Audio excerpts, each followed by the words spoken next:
everyone, Irene here, welcome back to the studio, and today I'm starting something new, a big 1 meter by 1 meter canvas, and I'm going to start with something a little bit different. I'm going to gesso. This is an already gessoed canvas, but I'm going to be adding more gesso because I want to put it on quite thick and make some texture before I even start. I like to add gesso on top of the gesso because with my mixed media process I use inks and they kind of seep through, so I want to protect the canvas even more. So I will zoom in and let you see what I'm doing. It may be a bit difficult to start with, so I'll put the gesso on and then I'll zoom in so that you can see the texture that I'm going to make and the tools, the different tools I'm going to use to get that. Okay, so I've got my gesso and I've got a scrapey tool. Just gonna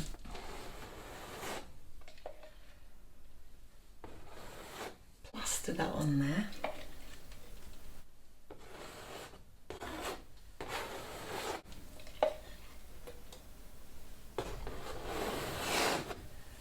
Probably speed this bit up.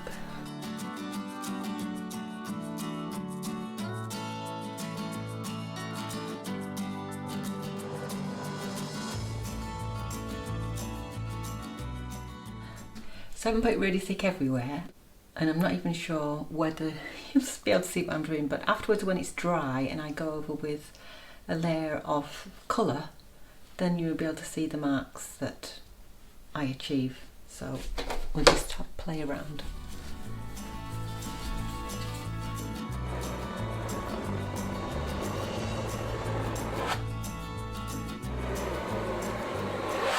Like usual, no idea how this is going to turn out and which way the painting's going to end up, so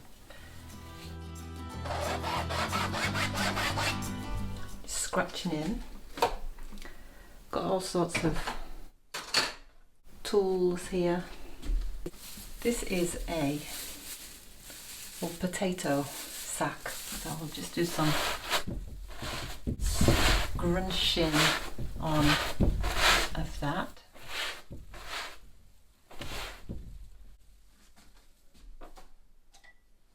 I've got the end of a paintbrush. We'll try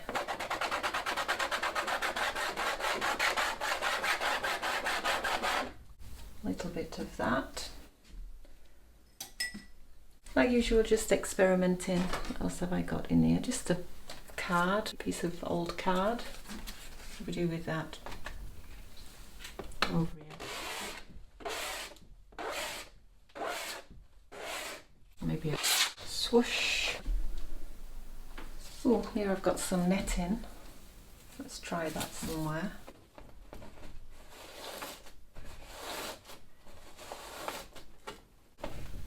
Not sure how that'll come out.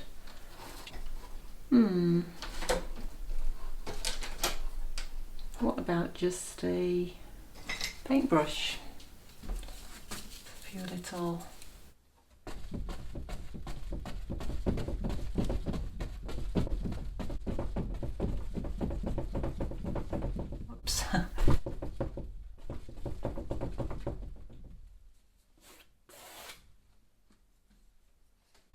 look at this. This is one of those paint shapers. It's a rubber end. It's not a paintbrush, it's a hard, rubbery, I want to call it brush, but it's not a brush. You can just either use the flat end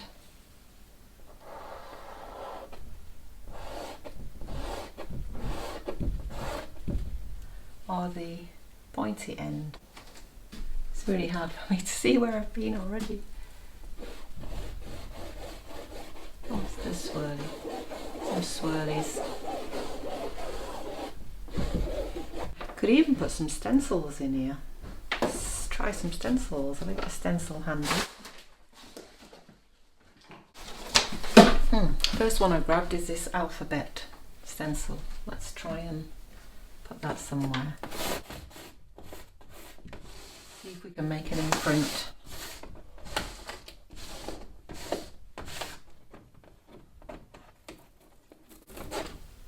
Not sure we'll have a big surprise. Oh, when it dries and I put the paint on. Oh, look at that, all around me. I've got this roller here with, so just a foam roller. I don't want to go over the areas where I've been already. And of course, like usual, a lot of it's going to get, well, most of it will get covered up. So it's just another way to start.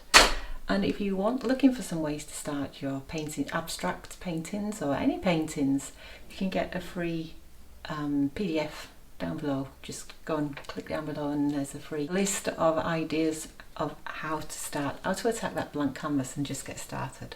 So I'm going to let this dry, maybe get a hairdryer on it, and then come back in with kind of a wash of paint, of colour, to see what surprises we get. Oh, just found this.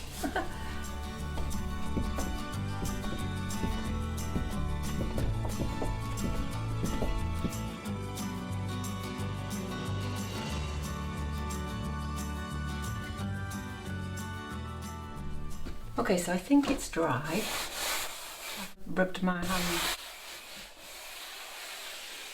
over it, pretty much dry. I'm going to go in with quite a big soft brush, and I'm not sure whether to go in washy and watery or really thick, so I'll try washy watery first. Oh, it's not running down my arm.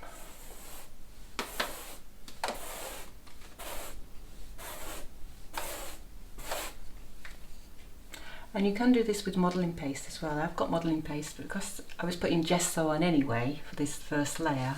Just thought I'd do it with gesso. Modelling paste obviously would be thicker, but you could put gesso on thicker. I'm not sure if it's totally dry. Just a minute.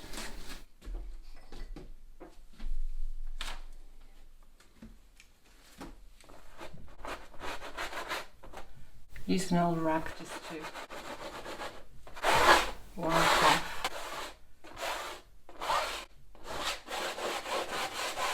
Yeah, so it is working. The reason I wanted to show you this was because this is my first layer and it's going to get covered up. But just to say that you could do this at any layer. I use many layers, and I could use this technique for any of my layers.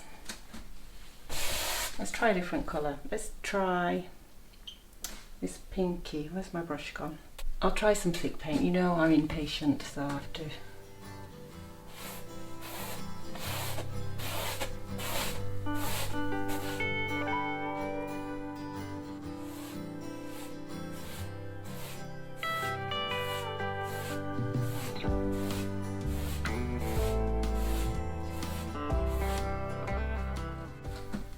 There you can see those.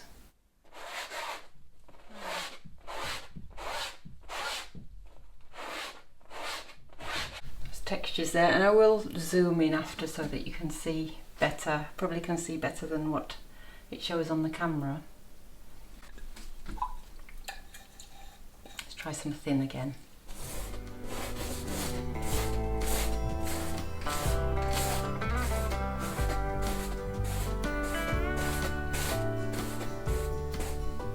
Not thick enough.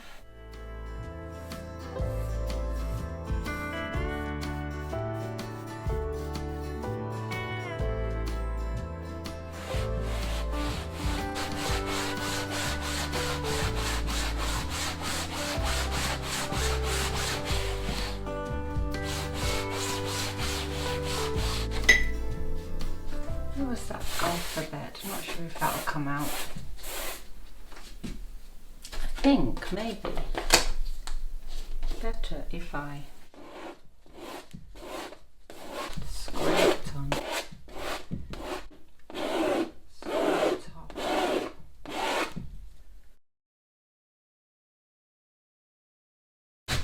the alphabet didn't work.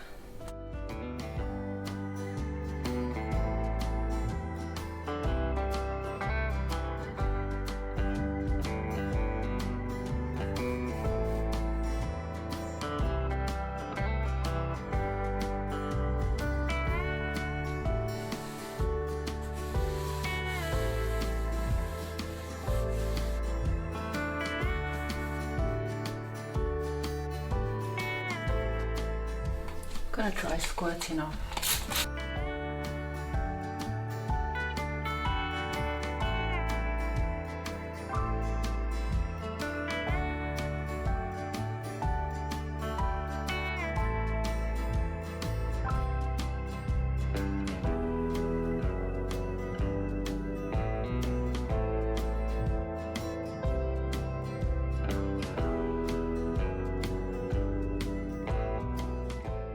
It hasn't worked as effectively as I wanted it to, but we have got some things, so I'm just going to continue, and we've got some really cool marks with the rag here. I'm going to continue with that.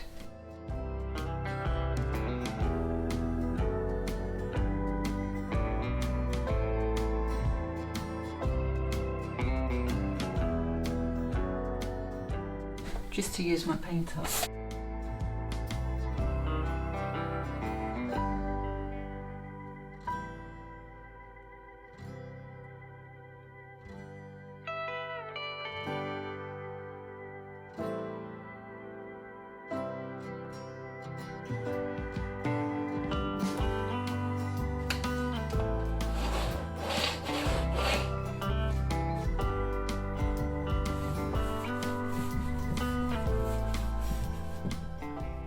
I'm going to just go in with some scratches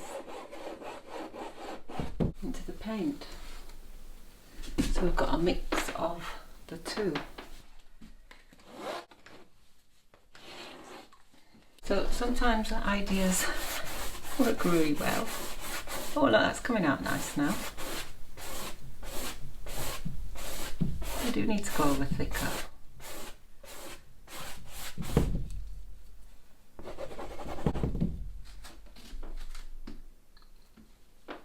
But, you know, I just love experimenting, so nothing's ever lost.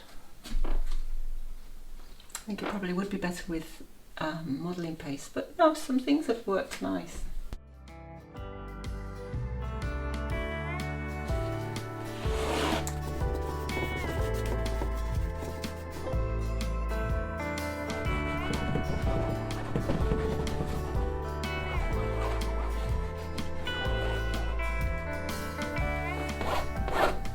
Match of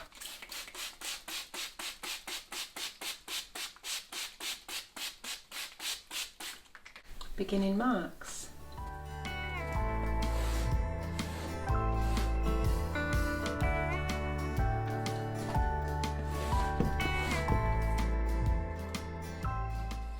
It's actually working better with the paint than with the gesso.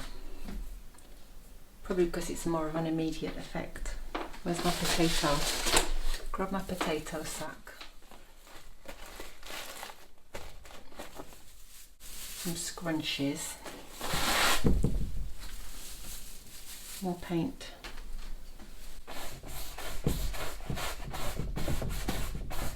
Actually, the more I go over it, the more the gesso marks are coming through.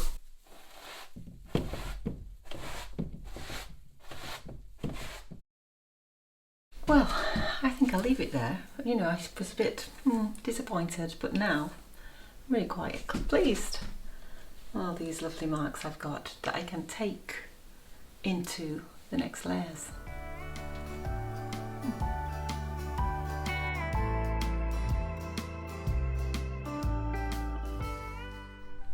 So some really nice marks came out of the mix of the two methods in the end. There you can see the gesso marks coming through. More delicate, but like I said, we can go in and do these in the following layers.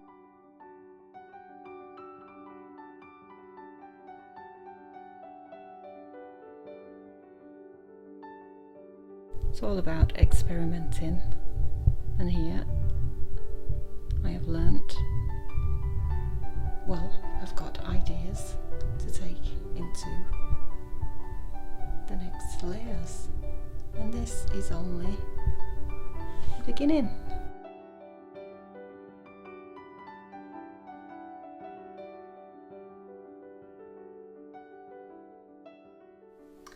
Okay, I'll leave it for now then. My first layer done, and see you in the next one. Bye for now. Au revoir.